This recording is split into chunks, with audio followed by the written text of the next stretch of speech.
Todos os dias nós lidamos com pequenas coisas que nos ajudam e que são tão habituais que a gente nem presta mais atenção nelas. Tomar um cafezinho, trocar o óleo do carro, calibrar os pneus. Todas essas coisas e muitas outras só foram possíveis graças aos conhecimentos da física que o homem adquiriu, movido pela sua curiosidade e pela sua necessidade de resolver os problemas do dia a dia. Duvida? Na teleaula de hoje, você vai conhecer melhor um aparelho usado para medir pressão de gases, o manômetro. Também vai aprender o que é o princípio de Pascal e algumas de suas aplicações baseadas na ideia dos vasos comunicantes.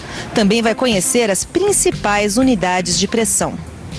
E se você nunca prestou atenção nessas coisas, não tem problema, preste atenção agora porque a nossa teleaula está apenas começando.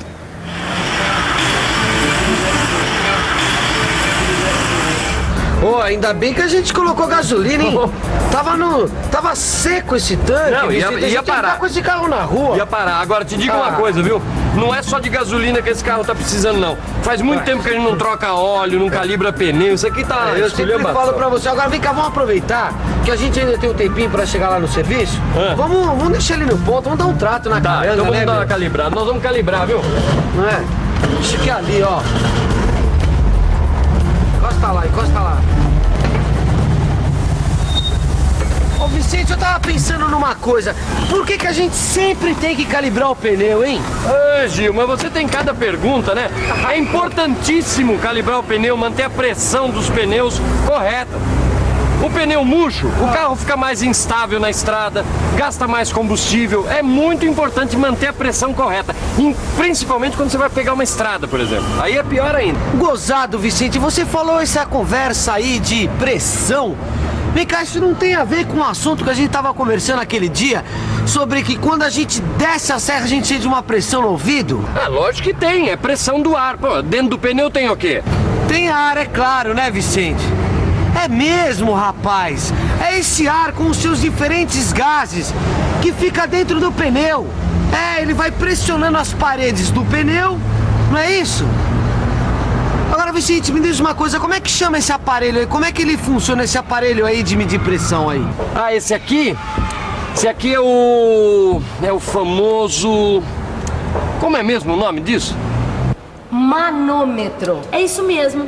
Ele é utilizado para medir a pressão de um gás, não é isso? Existem vários tipos de manômetro, Rosinha. Um tipo bem simples é aquele em forma de U, que possui mercúrio no seu interior e uma escala. E é através dessa escala que a gente pode medir a altura da coluna de mercúrio no tubo e conhecer a pressão.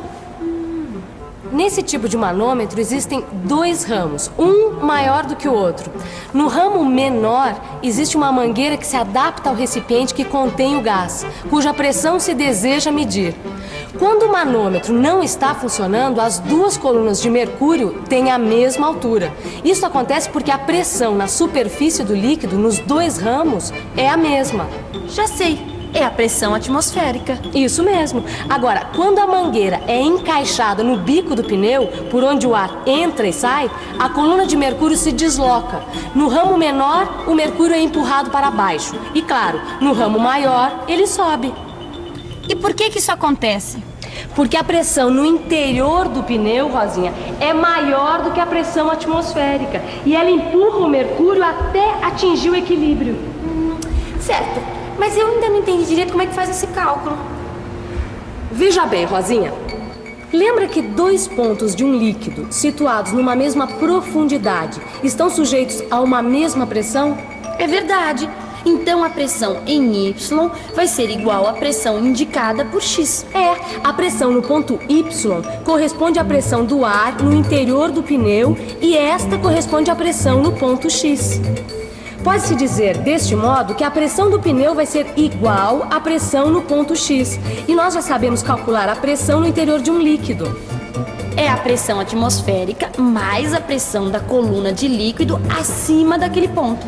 Então, basta verificar pela escala do manômetro a altura da coluna de mercúrio acima do ponto X. Daí, a gente soma ao valor da pressão atmosférica.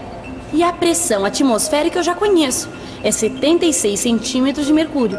Digamos que a coluna de mercúrio esteja marcando 60 centímetros, que vai corresponder a 60 centímetros de mercúrio. Então, para ter a pressão do pneu, é só somar 76 e 60, que dá 136 centímetros de mercúrio. Mas para se ter uma ideia melhor deste valor, vamos expressar esta medida em atmosferas. Você se recorda que 76 centímetros de mercúrio correspondem a uma atmosfera, uma outra unidade de pressão. Fazendo uma regra de 3, podemos obter a pressão no pneu em atmosferas. 76 centímetros de mercúrio correspondem a uma atmosfera. Então, 136 centímetros de mercúrio correspondem à pressão no pneu em atmosferas. Fazendo esta conta, encontramos 1,8 atmosferas. Veja como a pressão no interior do pneu é grande. Ela é quase o dobro da pressão atmosférica. Maristela, eu nunca tinha ouvido falar dessas unidades de medida para calibragem de pneus. Eu conhecia libras por polegada ao quadrado. Isso é verdade. Existem outras unidades mais comuns que são usadas para esse fim, mas é só converter, sabendo que uma atmosfera corresponde aproximadamente a 14,2 libras por polegada ao quadrado. Aí é só calcular. Vamos ver aqui, olha. Sabendo que a pressão no pneu é de 1,8 atmosferas, é só multiplicar por 14,2 que nós teremos a pressão em libras por polegada ao quadrado. Isso vai dar aproximadamente, olha, 25 libras por polegada ao quadrado. No seu livro de estudos, você vai encontrar outras unidades de pressão e a correspondência entre elas. E depois de tantos cálculos, me deu vontade de tomar um cafezinho. Boa ideia. Por favor, você pode me dar um cafezinho? Quando eu falei no começo dessa teleaula que tomar um simples cafezinho envolve princípios da física, eu não estava exagerando, não. Olha só esta máquina aqui. Ela é uma aplicação do que nós vimos na última teleaula sobre pressão em líquidos. Na verdade, ela utiliza um sistema que é chamado de vasos comunicantes. Isso porque este sistema é formado por 2 recipientes ou vasos que se comunicam pela base. No caso da máquina de café, como o líquido está em equilíbrio e sujeito apenas à pressão atmosférica, a altura nos 2 vasos é a mesma. Assim, é possível saber qual a quantidade de café no interior da máquina, sem precisar olhar lá dentro. E é interessante notar que não importa a forma que esses 2 vasos tenham. Quando eles estiverem sujeitos à mesma pressão, a coluna de líquido nos 2 vasos terá a mesma altura. Um exemplo muito simples desse sistema é utilizado de modo engenhoso nas construções. Uma mangueira transparente com água é usada para nivelar 2 muros ou até uma fileira de azulejos. Concorda comigo que o entendimento das leis da física faz uma diferença enorme para o nosso dia a dia?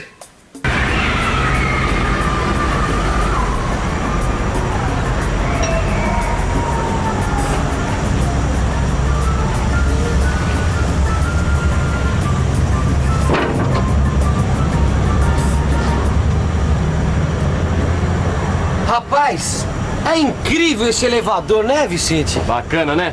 Só que, Gil, esse elevador tem nome. Chama-se elevador hidráulico. Funciona pelo sistema de vasos comunicantes. Tá certo, Sabidão, mas mesmo assim, olha, a pessoa que inventou isso aqui é muito engenhosa, viu? Ah, engenhosa mesmo. Mas sabe que eu não tenho a menor ideia de quem foi que inventou esse elevador hidráulico? Muito menos eu. Pascal? Foi Pascal que inventou o elevador hidráulico? Não exatamente, mas se hoje é possível utilizar um elevador hidráulico, é graças a ele. Ele era francês, não é? E o nome dele completo era Blaise Pascal. Em 1653, olha só, 1653, ele estava fazendo experiências e descobriu uma propriedade muito importante dos líquidos. Quando alteramos a pressão em um ponto do líquido, esta variação de pressão é transmitida igualmente para todos os outros pontos do líquido. Este é o famoso princípio de Pascal. Exatamente. Agora, o que isso tem a ver com elevador hidráulico? Na verdade, é fácil perceber. Olha só. O elevador hidráulico é um sistema de vasos comunicantes. Ele é formado por 2 recipientes cilíndricos comunicantes, contendo um líquido, normalmente óleo.